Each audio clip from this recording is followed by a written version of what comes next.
Good morning, everyone. So let's move on and go into question number 2. And this short answer question paper, it's August 2019. Here we have a 45-year-old man presents to the respiratory clinic with 6-month history of recurrent chest infections.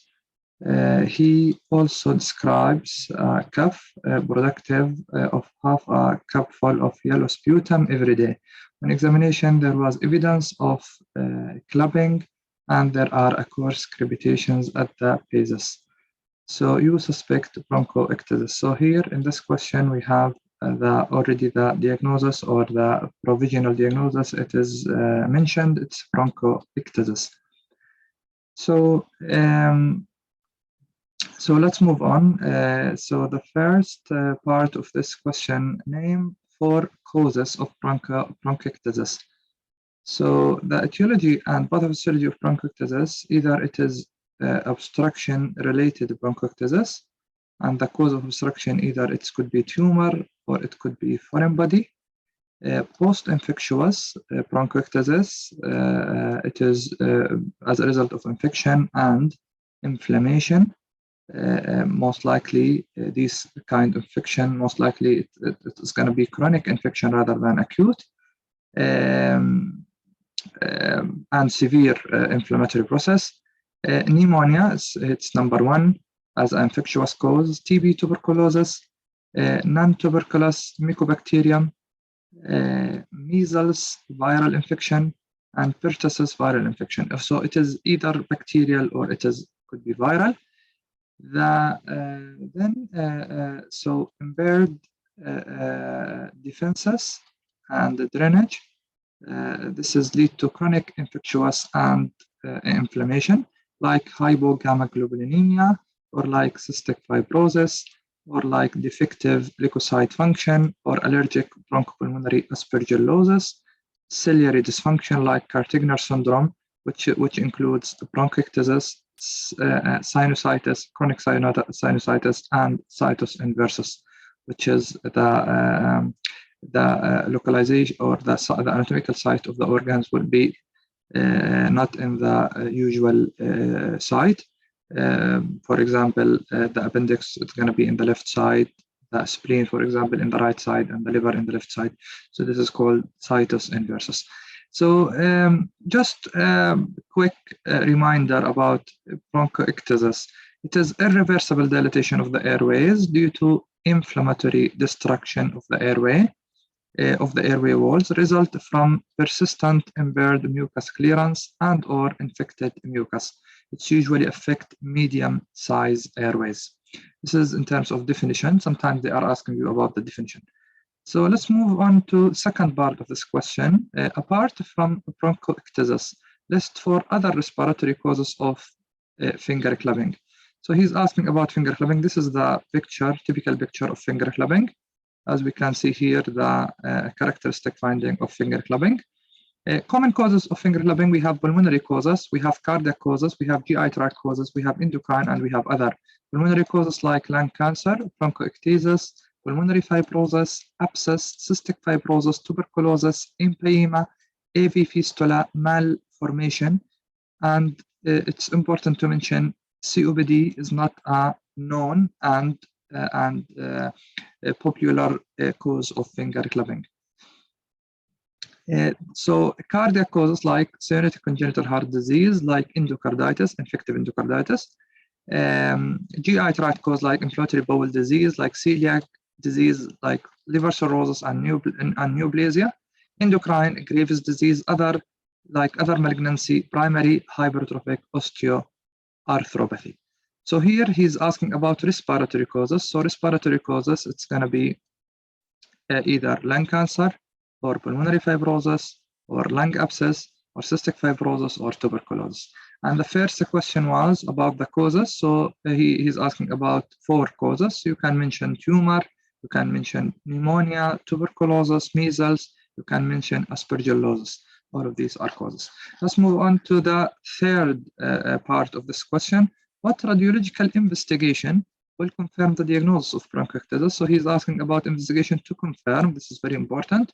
High resolution thoracic CT scan, it's a diagnostic and it's gold standard. This is the high resolution CT scan, 87 to 97 sensitivity percent and 93 to 100% specificity.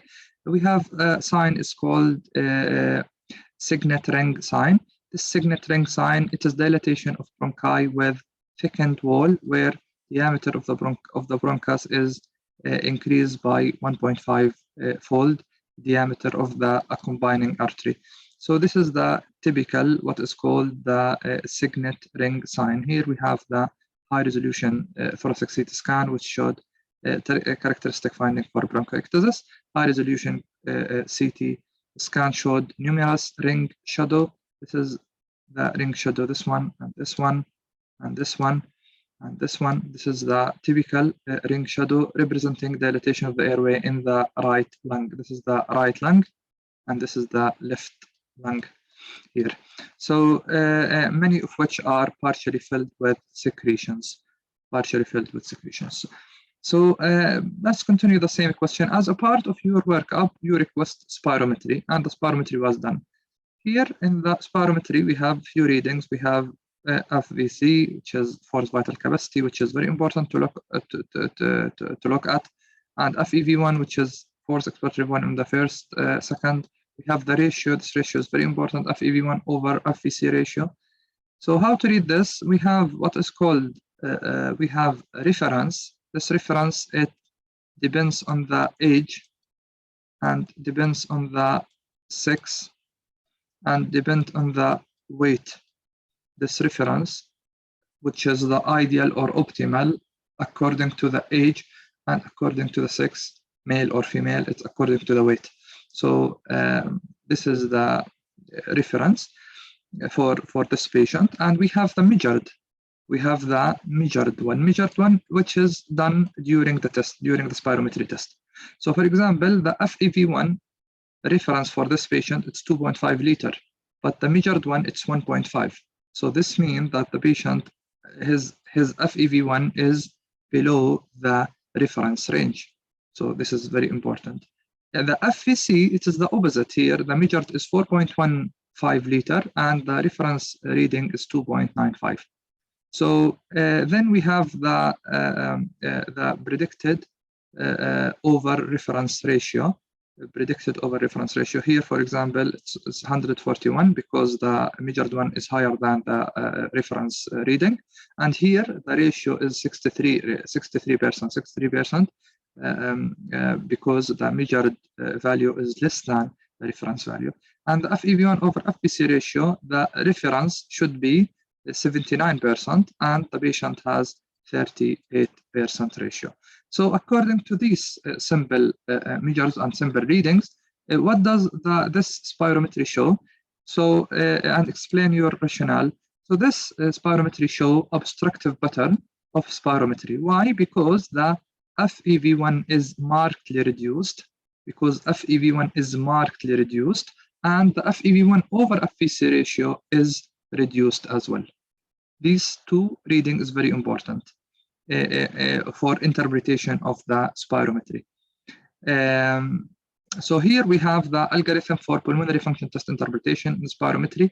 Either the reading of spirometry it's going to be normal, or we have low FEV1 over FVC ratio, or we have normal FEV1 over FVC ratio with low vital capacity. Vital capacity it can be reflected by forced vital capacity. Here in our example, the forced vital capacity is increased because the measured is 4.1 and the reference one 2.95. So here our patient in this side, so he had low FEV1 over FVC ratio. So this represents obstruction. The next step in this situation to do bronchodilator test to give beta-2 agonist and to look if there is a reversibility or not. If there is if the obstruction normalized and we have a reversibility in the obstruction, which is improvement of FEV1 more than 12% improvement. So the FEV1 after the test improved more than 12% comparing to the FEV1 reading before the test. Or the other things, it is if there is no improvement, so FEV1 unchanged or partially improved, this is it. Again, if it is there is a good improvement and good reversibility, this is most likely it's asthma, it's bronchial asthma. If there is partial improvement or unchanged FEV1, then the next step you have to look at DLCO, which is diffusion of the lung by carbon monoxide. And according to the reading, if it is low, so the most likely it is emphysema and or bronchiolitis. If it is DLCO is normal or high, it could be asthma or could be chronic bronchitis. And in this situation as well, we can add here bronchiectasis. We can add here bronchiectasis here as well. So this is the approach how we can do interpretation of the pulmonary function test. So apart from full blood count and renal profile and liver profile and inflammatory markers, name 3 other blood tests that you will order. So we have to think about to rule out or to think about what is the causes of this bronchiectasis. So so we have to request, for example, immunoglobulin panel, serum immunoglobulin level. We have to request alpha-1 antitrypsin level in the blood. We have to request immunology panel like ANA, antinuclear antibody, rheumatoid factor, anti-CCB, and ANCA, antinuclear cytoplasmic antibody. All of these should be ordered.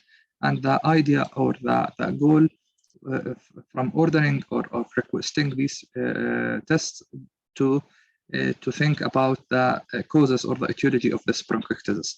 Serum galactomannan antigen test. This is serum galactomannan antigen test used for suspected invasive pulmonary aspergillosis. And one of the causes of bronchiectasis, it is invasive pulmonary aspergillosis. Other tests, we can request serology, which is the antibody, and viral detection. So this is for bacterial, to rule out bacterial infection, to rule out viral infection, and fungal infection like Aspergillus IgG serology. All of these tests has to be done. And IFN gamma release, which is interferon gamma release assay. It's IGRA, interferon gamma release assay. This is a blood test used for screening. For tuberculosis. Sometimes it is can be used instead of tuberculin skin test. Blood for culture and sensitivity as well, it can be used if we are suspecting the patient has element of sepsis, and this patient might have element of sepsis. So the next part of this question, name 4 microbiological pathogens commonly isolated from patient with bronchiectasis. So the most common sputum pathogen found in patients with non-cystic fibrosis bronchiectasis are H. influenza, Haemophilus influenza, and Pseudomonas aeruginosa, and Moraxella catarrhalis. The most common sputum pathogen found in patients with cystic fibrosis, it depends on the age. In the children age group, less than 10 years old, most likely it's Staph aureus, Staphylococcus aureus. For teenager and adult, I think the most likely organism it is Pseudomonas aeruginosa. So he is asking about 4 microorganisms. We can mention H. influenza, we can mention Pseudomonas aeruginosa, Moraxella catarrhalis, and Staph aureus. All of these are isolated usually in these patients. Outline your management plan for this patient. So this patient has, from this case scenario, we can say that this patient has infective exacerbation of bronchiectasis. It's query lower respiratory tract infection. According to the physical examination finding, the patient has crepitation in the lung field, and it's a query respiratory sepsis. So what's the management? So I think the answer here, you have to mention that you would like to start with A, B, C, D, E approach. You would like to start with airway to check the airway, if the airway is secure, if there is any suspected airway obtundation. So you would like to intervene and secure the airway by manual maneuvers like head tilt, chin lift, and jaw thrust. And if these maneuver didn't help, you would like to use adjunct of airway intervention like oropharyngeal airway or nasopharyngeal airway. If this didn't help, I would like to go to invasive method of the skewering of the airway like endotracheal tube. All of these in first thing, which is A. B, breathing, you would like to check the oxygen level for this patient, to check the saturation, to check the auto-saturation, and you would like to do EBGs to check the blood, the gas exchange for this patient. If the auto-saturation is less than 94%, you would like to introduce oxygen via simple face mask or nasal cannula, aiming to reaching auto-saturation above or equal 94%. If the patient is, for example, is tachypneic, you would like to consider, for example, severely tachypneic, you would like to consider non-invasive ventilation to try to decrease this increase work of breathing. All of these in second letter, which is P. Then C, circulation, you would like to put a cannula in the one of the limbs and to send routine blood tests, basic blood tests, which is the full blood count, full chemistry, coagulation profile, and you would like to send blood culture here for culture and sensitivity for suspected sepsis, for example, and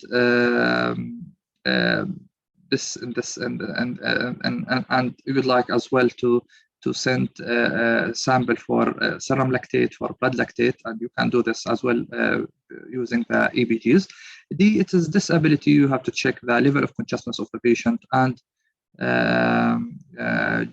AVPU score or DCS score, and E, its exposure and environment. You would like to consider, for example, moving this patient from, for example, regular ward to a higher level of care if your assessment show that this patient has signs of severe deterioration and he is having, for example, respiratory sepsis and his clinical status is deteriorating. So EBGs, this here is very important, and it's key here to check for gas exchange and to check for CO2 level and oxygen level, to check for hypoxemia. This is important here, and to check for serum lactate because this patient might have sepsis. So this is very important to check. That's chest X-ray here, very important to order because the patient has signs of lower respiratory tract infection. So you have to do chest X-ray in the management. Sepsis screening here. If the patient scored in the SEERS, it is systematic inflammatory response syndrome. If he's scoring more than or equal to out of 7, we have 7 points of the SEERS, which is tachycardia, heart rate above 90, and leukocytosis or leukopenia, white cell count, if it is low or it's high, this is 3 points. And we have tachypnea or hypocapnia, this is 5, and we have as well hypothermia or hyperthermia. If the patient is scoring from these 7 points, if he's scoring 2 out of 7, and the patient has any source of infection, and this patient has source of infection, he has most likely lower respiratory tract infection. This patient, he had sepsis. This patient, he had sepsis. And so sepsis 6, you would like to start sepsis 6 within the first hour of admission, which is you have to take 3 things. You have to take blood tests, and you would like to check serum lactate here, very important. And you would like to take culture, relevant culture here. The sputum culture is very important, and as well you can send blood culture. And the third thing is to give 3 things, which is that to give oxygen if the patient saturation is below 94%. Room air, you have to give oxygen. You have to give IV fluid, and you have to give broad spectrum antibiotic according to the local hospital guidelines. This is the 3 things you have to give, and 3 things you have to to take from the patient. So serum lactate is very important to monitor. You have to put Foley's catheter and monitor urine output and monitor input and output. And the other things, you have to send blood tests and relevant cultures. Antibiotic, according to the local hospital guidelines, very important. Mucolytics here by hypertonic saline, it can be used as a mucolytic. Bronchodilators here, you can give bronchodilator because most of these patients they have some element of airway obstruction. And chest physiotherapy and breathing exercise and physical exercise, it can help in the management of this patient. Vaccination here is very important, influenza vaccine and pneumococcal vaccine for this kind of patient. This is the question number 2 in this short answer question, which is August 2019. I hope this this discussion was helpful and useful.